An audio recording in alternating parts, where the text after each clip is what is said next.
주간 우리 교회 총여성교회 주체로 저와 더불어서 우리 교회 14분이 이스라엘을 다녀오게 됩니다.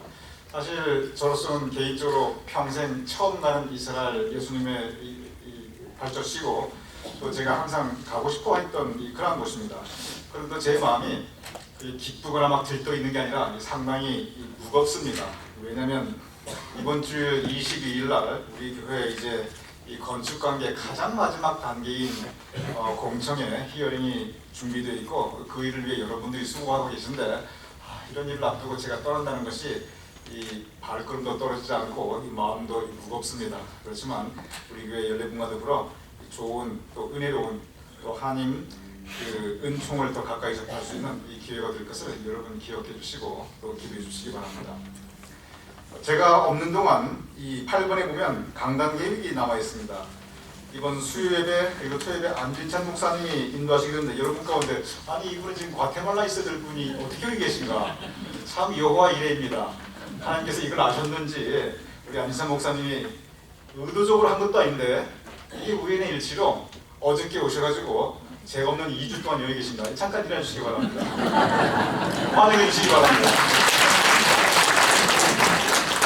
우리의 과테말라 바성성 교사님인데 꼭 필요할 때 이렇게 또 하나님께서 일정을 일부러 맞추셔서 이 강단을 지켜주십니다. 그리고 다음 주일날은 김득혜 목사님께서 설교해 주시는데 여러분 가운데 혹시 아실 분도 계실 것입니다. 김득혜 목사님은 현재 뉴저지 신학대학원 학장님으로 계시고 그리고 이 한인사회에 또 교계에 널리 알려지신 아주 훌륭한 목사님이십니다. 김득혜 목사님께서 주일 예배 1부, 2부 설교해 주십니다. 그리고 그 다음 수예배는 최종희 목사님께서 인도해 주시고 그리고 토요일날 제가 인도하게 됩니다. 여러분 이미 광고 3번 나갔는데 어제 총여성교회 총회가 있었고 그리고 제가 돌아오는 31일날 총남선교회 총회가 있습니다. 사실 총남여성교회 우리 교회 굉장히 많은 수고해 주셨습니다. 특히 이제 여성교회 1년을 잘 마무리하셨고 새로운 앞으로 1년을 내다보고 있는데 이 각 회장단 특별히 강선욱 준사님 지난 1년 너무 큰 수고하시는데 앞으로 다가올 1년 여전히 이끌어주시게 됩니다. 오늘 우리 회장단 여러분 제가 후면을 좀 일해주시면 감사하겠습니다. 물론 어떤 분은 2부에 참석하셔서 못 오시는 분도 혹시 안 계신 분도 혹시 계실 텐데 강선욱 총회장님 잠깐 일해주시고 최영진 집사님 계신가요? 2부에 오실 테고 그리고 최선희 집사님 일어나주세요. 인상 쓰지 말고 일어나세요. 일어나 그러니까 목사님 왜 일어나라고 하시나. 성혜선 권사님, 조옥신 권사님, 임명자 권사님, 이태장 누님은 한국에 계십니다. 우리 다 같이 이 2016년을 이끌어가실 총여성교회 각 회장단을 위해서 우리 앞에 축복기도 하겠습니다. 아버지 하나님께서 우리 여성교회 세워주시어서 교회 창립 이후 지금까지 정말 많은 일들 돕게 하시며 또한 이끌어가게 하시며 교회를 섬기게 하시니 감사하옵나이다. 지난 1년간 수고하셨던 우리 여성교회 임원진 하나님의 은혜이옵나이다. 그 수고하신 모든 손길 위에 주님께서 복 내려주셔서 이미 뿌려주신 그 씨앗들 풍성히 열매 맺을 수 있도록 인도하 주시옵소서. 또한 더불어 앞으로 1년 이끌어가실 우리 신임 회장단 아버지 하나님께서 함께 하시어서 변함없는 좋은 사역의 역사가 이루어질 수 있도록 인도하 주시옵소서. 선한 일에 낙심치 않도록 도와주시옵시며 맡은 일을 행할 수 있는 힘과 능력 허락하여 주시옵시며 언제나 주님의 전에 하나님 존전에 착하고 충성되고 신실한 종으로서 우리가 더불어 일할 수 있도록 주님 도와주시옵소서. 우리에게 여성교회가 있게 하심을 감사하며 특별히 작년에 이어 올해 계속 내년 이끌어 가실 우리 강순욱 회장님, 총회장님 그 모든 행함에 하나님께서 함께 하심을 믿사오며 우리 모든 여성교회인들 함께 성심껏 협력하여 선을 이루는 우리 여성교회 되기를 원하오며 예수님의 이름으로 축복하며 기도드렸사옵나이다. 아멘. 우리 환영과 격려 박수 부탁합니다.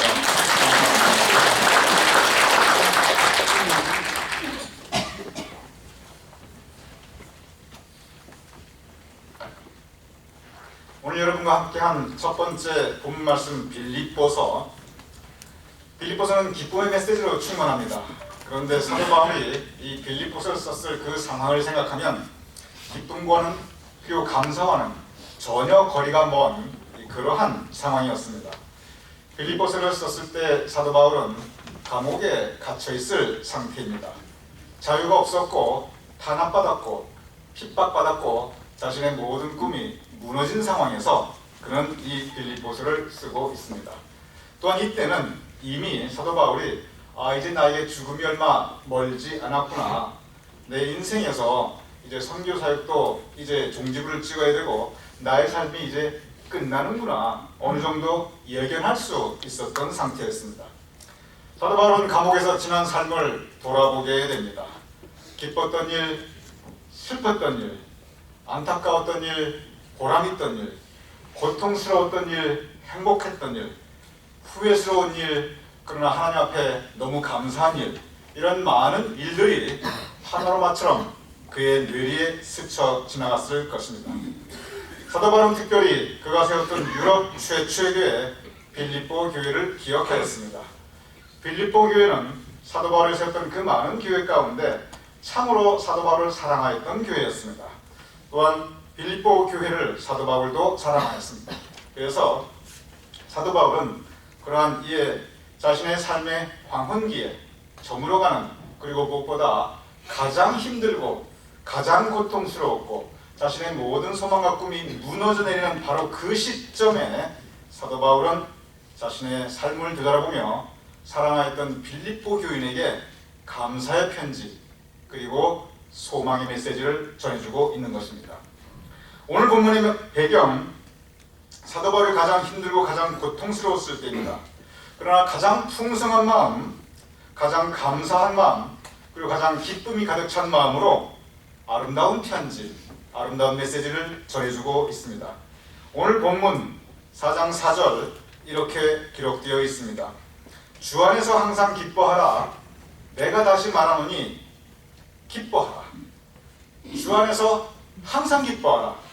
항상 기뻐하는데 다시 한번 말해주겠다. 기뻐하라. 기쁨의 메시지입니다. 강조하고 있습니다. 그런데 사도 바울의 삶을 생각하면, 이때 사도 바울이 지금 걸어가고 있는, 그리고 처해 있는 이 환경을 생각하면 기뻐할 일이 전혀 없는 상황이었습니다. 오히려 불평하고 근심하고 걱정하고 염려해야 할 상황이었습니다. 전혀 기쁨이 없는 상황에서, 근심과 걱정이 가득 찬 상황에서 오히려 모든 것을 다 잃어버리고 현재 감옥에 갇혀서 죽음을 기다리고 있는 그 상황에서 그는 기쁨의 소식을 전하고 있는 것입니다. 그의 실제 상황 5절에 사실 드러나고 있습니다. 아무것도 염려하지 말고 다만 모든 일에 기도와 간구로 너희 구할 것을 감사함으로 하나님께 아뢰어라. 아무것도 염려하지 말라. 오직 모든 것이 염려할 수밖에 없는 상황이었습니다. 그런데 기도하라. 기도하되 감사함으로 기도하라. 7절 사도 바울은 이어서 이렇게 전하고 있습니다. 그리하면, 이렇게 기뻐하고 아무것도 염려하지 말고 오직 감사함으로 기도하면, 그리하면 모든 지각에 뛰어난 하나님의 평화가 너희 마음에 깃들 것이며 그 하나님의 평화가 너희 마음을 지켜주리라. 잠언에 반복해서 말씀하고 있습니다. 모든 지킬 만한 것 중에 마음을 지켜라. 마음이 무너지면 다 무너진다. 마음을 지키면 세상을 이기고 살아갈 수 있다. 오늘 본문 4장 7절, 그리하면 하나님의 평화가 너희 마음과 너희 생각을 지켜주리다. 오늘 두 번째 본문 데살로니가전서 5장 16절에서 18절은 동일한 메시지가 전해지고 있습니다. 5장 16절, 18절 그 본문 말씀 이렇게 기록되어 있습니다. 항상 기뻐하라. 쉬지 말고 기도하라. 그리고 18절 범사에 감사하라. 범사에, 어느 때나, 항상의 다른 뜻입니다. 여기서 범사라는 뜻은 always, 항상 그런 뜻도 있지만 또 다른 더 깊은 의미가 있습니다. 여기에 범사는 어떤 상황에 처하든지 그 의미입니다. 영어로 보면 이 범사가 뭐라고 번역되어 있냐면 always라고 번역되어 있지 않습니다. in any circumstances, 즉 어떤 상황에 처하든지, 어려움에 처하든지 기뻐할 일든지, 고통에 처하든지 모든 것이 순조롭든지, 내 소망이 부서지든지 내 소망이 이루어지든지, 범사에 어떤 상황에 처하든지 감사하라. 바로 그것이 하나님의 뜻이라는 겁니다. 오늘 첫 번째 그리고 두 번째 본 말씀, 우리에게 분명한 메시지를 전하고 있습니다. 우리를 향한 하나님의 뜻, 이 세상을 살아나가는 우리 앞에 주어진 하나님의 뜻, 매일매일 정말 숨가쁘게 변화하는 그 상황 속에서 기쁨과 슬픔, 아픔과 고통, 또한 보람과 의미가 반복되고 교차되는 우리의 삶 가운데 우리를 향하신 이 하나님의 뜻, 그것은 범사에 감사하고 항상 기뻐하고 그리고 쉬지 말고 기도하라는 것입니다. 우리가 이 말씀 보면 이 말씀 자체가 우리에게 은혜가 됩니다. 그런데 우리의 현실을 돌아보면 여기에 이 말씀에 딜레마가 있습니다. 감사할 일이 있을 때 감사하는 거, 그것은 아주 자동적으로 우리가 할 수 있습니다. 감사할 일이 우리에게 이루어질 때, 소망이 이루어질 때, 좋은 일이 있을 때 감사하는 거 마땅합니다. 당연합니다. 자동적으로 하게 됩니다. 기뻐할 일이 있을 때 기뻐하는 거 얼마나 기쁩니까? 자식이 잘 변해가고 꿈이 이루어지고 기도가 응답할 때 기뻐할 일이 있을 때 기뻐하는 거 당연한 겁니다. 별로 고통스럽지 않습니다. 문제는 뭐냐면 우리 현실 삶 속에서 감사하라, 말씀은 좋지요. 한번 보십시오. 내가 지금 감사할 일이 어디가 있습니까? 기뻐하라, 말씀은 정말 좋지요. 한번 겪어보세요. 이런 일을 내가 기뻐할 수 있는가? 당신도 아마 그 눈에 눈물이 날 겁니다. 현실은 기뻐할 일이 없고 감사할 일이 없고, 현실은 염려하고 근심할 것밖에 없는데, 그런데 하나님의 말씀은 항상 기뻐하라, 쉬지 말고 기도하라, 그리고 범사에 어떤 상황에 처하든지 감사하라. 이것이 우리 삶의 딜레마인 것입니다. 감사는커녕 기쁨은커녕 오히려 내 마음에 불행감이 가득 차 있는데, 하루하루 살기도 힘든데, 그런데 어떻게 감사할 수 있고 어떻게 기뻐할 수 있습니까? 이것이 우리가 겪을 수 있는 우리 삶의 현실의 딜레마인 것입니다. 성서는 우리 삶의 그 딜레마를 분명히 알고 있습니다. 사도 바울이 우리에게 기뻐하라, 감사하라 할 때 그는 바로 그러한 상황에서 우리에게 기뻐하라, 감사하라 한 것입니다. 사도 바울이야말로 그 삶의 딜레마, 그를 들고 살고 있는 삶의 환경은 너무나 척박한데, 너무 각박한데, 그러나 그 속에서도 마치 아름다운 연꽃이 피어나듯이 기쁨과 감사를 어떻게 우리가 실천할 수 있는가, 그 가르침을 우리에게 주고 있는 것입니다. 성서는, 그리고 사도 바울은 근본적으로 감사는 그냥 내추럴하게 되는 것이 아닌 것을 이미 알고 있습니다. 이 감사는 어떻게 할 수 있느냐? 그것은 훈련을 통해서 할 수 있습니다. 왜냐하면 훈련을 통하지 않으면 감사할 수 있을 때는 물론 자동적으로 감사하는데, 그런데 삶이 어려워지고 척박해지고 고통스러워질 때 그때는 감사가 아니라 하나님을 향한 불평과 나아가 분노가 표출될 수 있기 때문에 그렇습니다. 그래서 이 감사는 성서에 보면, 그리고 사도 바울에 보면 우리가 철저하게 훈련해야 하는 것으로 가르치고 있습니다. 훈련이 무엇입니까? 그것은 우리가 반복해서 같은 행동을 하고, 그리고 우리가 의식적인 선택을 해나간다는 것을 의미하고 있습니다. 힘들고 불평할 수밖에 없는 그런 상황에서 고통을 토로하고, 그리고 불평으로 하나님께 분노하기보다는 오히려 감사의 조건을 바라보고 감사를 선택할 수 있는 그 의식적인 선택, 그리고 삶이 어렵지만 그러나 감사를 내가 할 수 있도록 내 마음을 자꾸 훈련시키는 것, 몸을 훈련시키듯이 내 마음을 훈련시키는 것, 그때 우리가 감사의 삶을 해나갈 수 있다고 하는 것입니다. 그러기에 우리가 의식적인 선택으로, 그리고 우리 마음을 훈련시켜서 내 마음을 쳐서 굴복시키는 마음으로 억지로라도 감사할 때, 그때 처음엔 그 감사가 너무 어려운데 시간이 가면서 이 훈련하면서 점차 감사하는 것이 조금씩 쉬워지고, 그리고 나중에는 진심으로 감사할 수 있다고 하는 것입니다. 내 마음에 감사가 안 되는데 그런 마음을 쳐서 굴복시켜서 억지로, 강제로, 의식적으로, 의도적으로 그리고 감사를 하게 할 때, 그렇게 할 때 그 훈련을 통해서 내가 조금씩 감사의 마음이 열리고 감사의 삶을 내가 살아갈 수 있다고 하는 것입니다. 감사가 억지로라도 아니면 나중에 자연적으로 이루어질 때 내 삶에 반드시 일어나는 변화가 있습니다. 그것은 뭐냐면 감사하는 마음에는 항상 기쁨이 있습니다. 그래서 사도 바울은 항상 기쁨과 감사가 항상 같이 갑니다. 사도 바울이 우리에게 기쁨을 이야기할 때는 거기에 반드시 감사의 메시지가 같이 가고 있습니다. 왜냐하면 기쁨이 어디에서 나오냐? 감사하는 마음에서 나오게 됩니다. 정말 감사하다. 이것이 하나님의 은혜이다. 우리가 감사의 그 근본은, 감사의 결과는, 그것은 우리가 감사함을 가질 때 우리 마음에 기쁨이 있고 그 기쁨과 감사로 그 험난한 세상을, 어려운 삶의 환경을 우리가 이기며 살아갈 수 있다고 하는 것입니다. 성서는 우리가 세상을 이기며 살아간다고 이야기하고 있습니다. 우리가 세상을 변화할 수 있는 것에 한계가 있습니다.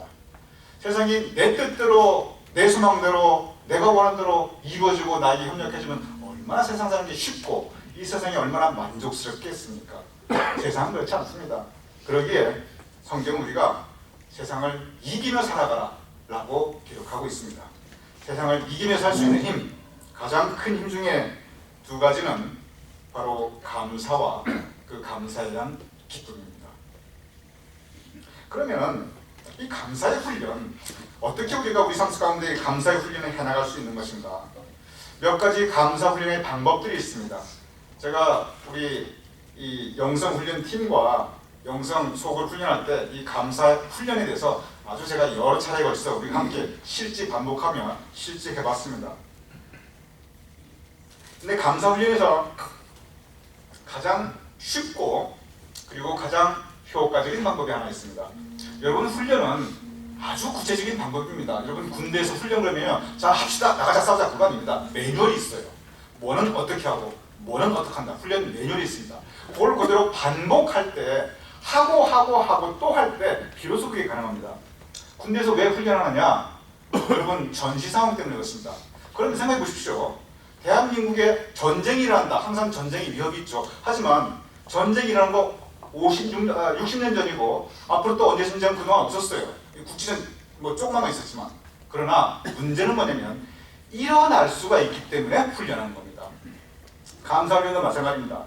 내 삶이 평탄합니다. 그럼에도 불구하고 훈련해야 됩니다. 왜냐하면 어려운 상황과 삶은 언제 우리에게 성경에 보면 도적같이 임한다고 했습니다. 어떻게 될지 모르기 때문에 평소에 감사의 훈련을 하는 것이 필요한 겁니다. 가장 쉽고 가장 구체적인 방법이 하나가 있습니다. 그것은 뭐냐면 주변을 돌아보니 야, 이것도 힘들고 이것도 너무 고통스럽고 이 부분도 나를 정말 힘들게 하고 내 삶을 돌아보니 이렇게 힘들고 고통스러운 조건이 한두 개가 아니라는 겁니다. 여러분, 그렇습니다. 여러분 삶을 돌아보시기 바랍니다. 근심, 걱정, 염려, 아무것도 염려하지 말고 염려할 수밖에 없는 상황이 얼마나 많이 있습니까? 그게 우리의 삶의 현실입니다. 그런데 이렇게 이것 보아도 저것 보아도 내 마음속에 근심과 걱정이 있는데 그런데 다른 것은 다 모르겠는데 다른 것이 다 이렇게 힘들게 하는데 그런데 이거 하나만으로도 내가 하나님 앞에 충분히 감사합니다. 내가 감사할 수 있는 한 가지 큰 제목을 내 마음에 딱 붙잡는 겁니다. 하늘에 보면 해가 있습니다. 해만 있습니까? 그렇지 않습니다. 은하계 무수한 별들이 지금 쫙 깔려 있습니다. 그런데 그 무수한 은하계 별들, 그 항성들, 행성들 하나도 보이지 않습니다. 이 낮에는. 이유가 있습니다. 햇빛이 너무 강하니까. 해가 너무 강하게 비추어 있으니까 그 햇빛에 빛이 밀려가죠. 이 작은 별빛들은 아예 안 보이는 겁니다. 마찬가지입니다. 내 마음속에 감사의 큰 해를 딱 띄워놓으면 그 감사의 큰 해 때문에 다른 근심, 걱정, 불평, 불만들이 빛을 발하지 못하도록 내 마음을 지배하지 못하도록 적어도 이거 하나만으로도 난 충분히 행복합니다. 이거 하나만으로 하나님 너무 감사합니다. 그 감사의 큰 제목을 내 마음속에 크게 해처럼 띄워놓는 겁니다. 그래서 그 감사의 햇빛 때문에 다른 삶의 불평과 불만들이 내 마음을 지배하지 않도록 하는 것입니다. 제 딸아이가 지금 보스턴에 있습니다. 그러다 보니까 보스턴을 제가 자주 가게 됩니다. 지난번에 딸아이가 보스턴에 갔을 때 같이 우리 식구가 거기서 한 40분 거리에 있는 그 플리머스를 갔어요. 여러분 플리머스 어떤 곳이 잘 아실 것입니다. 청교도들이 미국에 맨 처음 도착한 곳입니다. 미국의 역사가 시작된 것입니다. 물론 역사에 보면 미국의 이 유럽인들이 처음 온 곳이 사실 이 플리머스가 아닙니다. 오히려 저 버지니아 쪽입니다. 그럼에도 불구하고 미국 역사가든 한결같이 미국 역사의 시작을 바로 이 플리머스 항구로 보고 있습니다. 거기 이유가 있습니다. 1620년에 이제 플리머스들이 와서 메이플라워를 타고 와가지고 거기 가보니까 메이플라워 그 복제본을 딱 만들어가지고 거기 놔뒀더라고요. 저도 한번 들어가봤어요. 감개가 무량하더라고요. 야, 이런 데서 살았구나. 66일 동안이나. 그런데 그 첫 해 정말 혹독한 시절을 보냈습니다. 그의 삶 가운데 가장 힘들었습니다. 아무것도 건심하지 말고 걱정 의심으로 가득 찬 삶을 그들은 살았고 앞으로도 살아가야 됩니다. 그런데 여러분이 잘 아시는 추수감사절, 그 첫 가을에 그들은 풍성한 기쁨과 감사의 축제를 합니다. 상황은 그들이 지금 살아왔고 앞으로 살아가야 될 그 상황은 그들의 인생 가운데 최악의 상황이었습니다. 온통 불평하고 불만하고 근심하고 걱정할 것밖에 없는 그것이 현실 상황이었습니다. 관념적인 것이 아닙니다. 그런데 그 가운데 그들은 기뻐했습니다. 그들은 감사했습니다. 그러면서 여러 가지 감사의 제목이 있는데 가장 큰 감사의 큰 제목을 하나 띄워놨습니다. 그리고 그 감사의 제목으로 모두 기뻐했고 우리 이 감사로 살아가자. 그 감사의 큰 해를 그 공동체 앞에 그들은 띄워놨습니다. 그 감사 제목이 뭐냐면 그 감사 제목으로 그들은 기뻐했습니다. 그 감사 제목으로 감사했습니다. 그래서 추수감사였습니다. 그 감사 제목이 뭐냐면 아주 단순한 겁니다. 우리가 너무 힘들었는데 앞으로도 힘들 건데 정말 고통스러운데 근심 걱정이 가득 찬데 그런데 다른 걸 다 그만두고 이거 하나 감사하자. 감사할 수밖에 없다. 그게 뭐냐면 우리가 살아있다는 겁니다. 그거 하나로 감사했습니다. 봐라, 우리 지금 살아있지 않느냐. 뭐가 불만이냐. 지금 살아있는데 우리 감사함으로 살아가자. 앞으로 잘 살 수 있다. 살아있다는 거 그거 하나로 감사했습니다. 살아있다는 거 생각하니까 나머지 불편할 게 뭐가 있냐. 지금 살아있는데 지금 먹거리가 이렇게 힘들고 밖에 춥고 내가 가진 거 없고 이렇게 힘들고 걱정 의심 살아있는데 그걸로 감사하자. 그 힘으로 살아갔습니다. 여러분 생각해보면 우리 모두 지금 살아있습니다. 얼마나 감사합니까? 죄송합니다. 제가 겪어보진 않았지만 하지만 제가 책을 쭉 보니까 정말 저도 실감이 되더라고요. 6.25 한번 생각해 보십시오. 살아있다는 그 하나만으로 얼마나 감사합니까? 피난길 한번 생각해 보십시오. 제가 역사적인 기록을 보니까 기가 막히더라고요. 얼마나 감사합니까? 그때 그 시대 위험이 얼마나 많았습니까? 그 어려운 60년대 굶어 죽지 않고 살아남았습니다.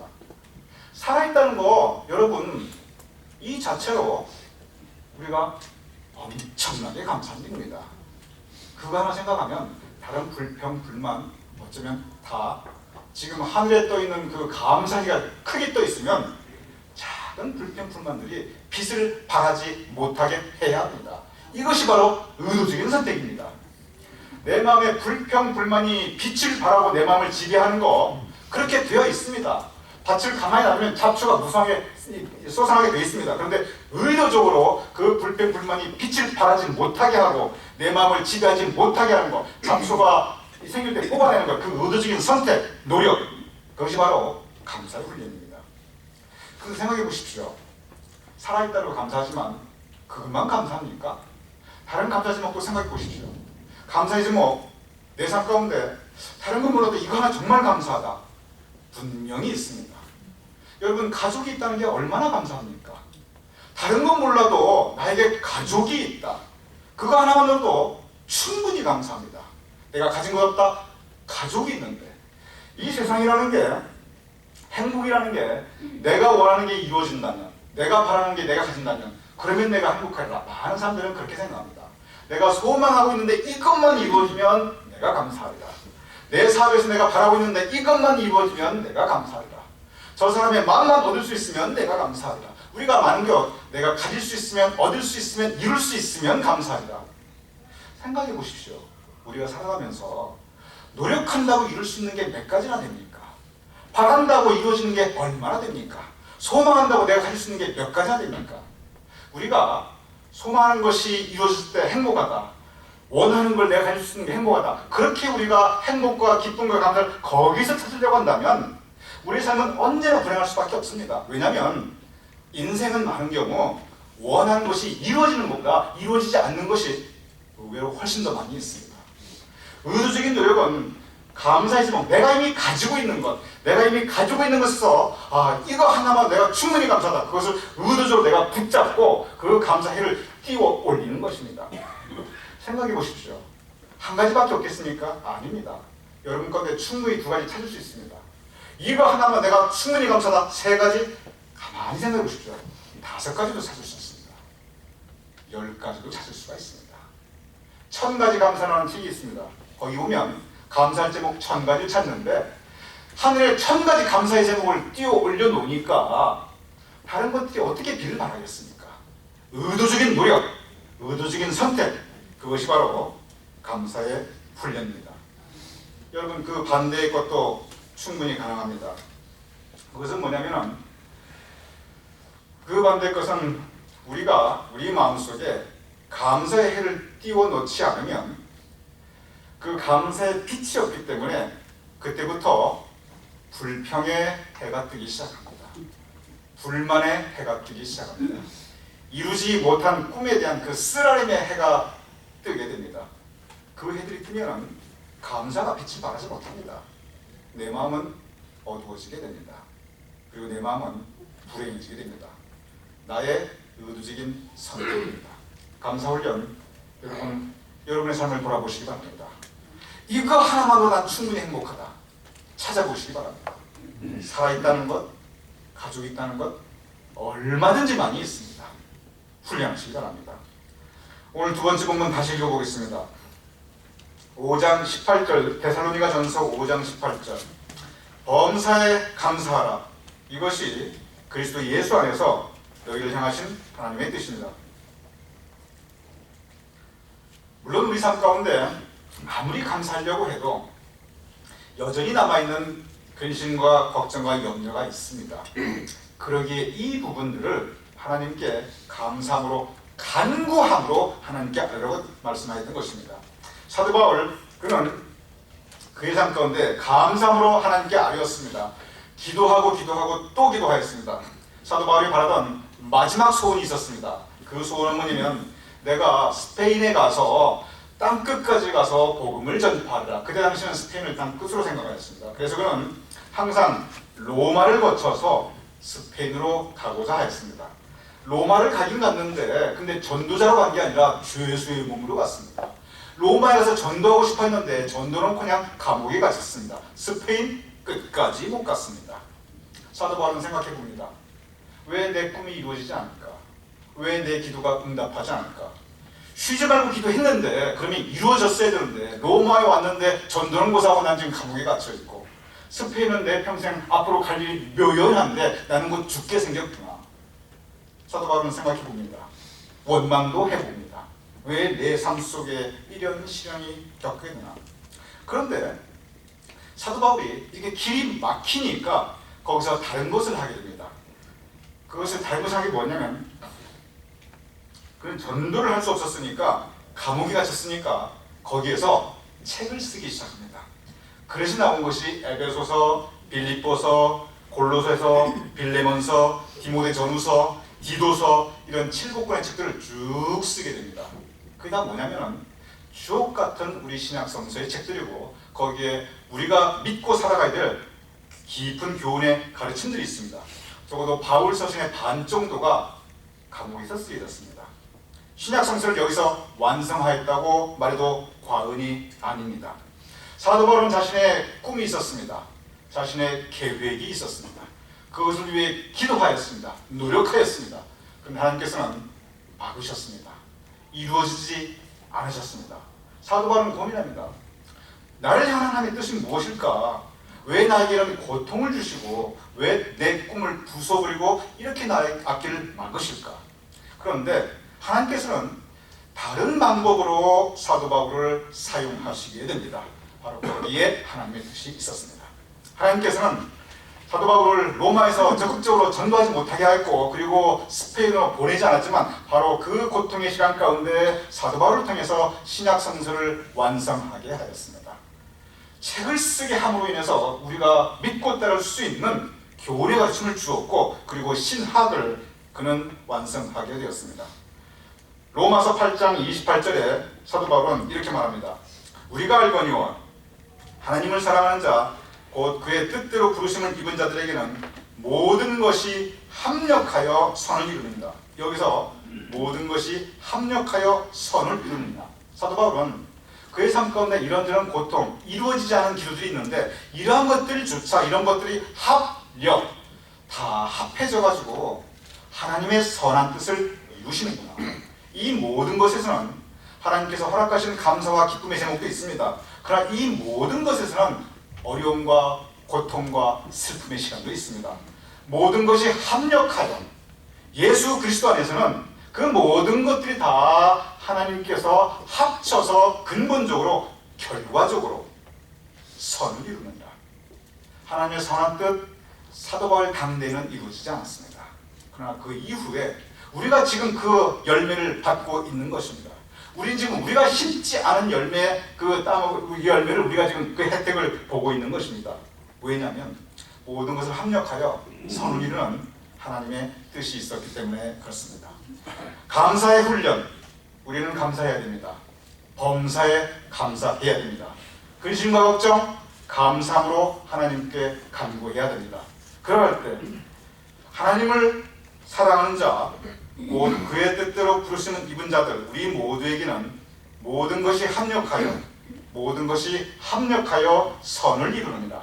여러분의 삶 가운데, 우리 교회, 우리가 살아가고 있는 이 모든 공동체에 합력하여 선을 이루는 하나님의 역사가 풍성히 임할 것을, 그래야 우리가 범사에 감사할 때 이 선을 이루는 하나님의 역사를 믿고 나가는 우리가 되실 것을 주님의 이름으로 축원합니다. 아멘. 기도하겠습니다. 아버지 하나님, 살아있음을 감사했던 그 청기도처럼 바로 그 감사의 마음에서 미국이 출발하고 미국의 정신이 시작하였듯이 범사에 감사하라, 이것이 너희를 향한 하나님의 뜻입니다. 그 감사를 우리가 하나님의 뜻으로 받아들이고 실천하고 의도적으로 선택하며 우리 마음을 훈련해 나갈 수 있는 우리 모두가 될 수 있도록 주님 도와주시옵소서.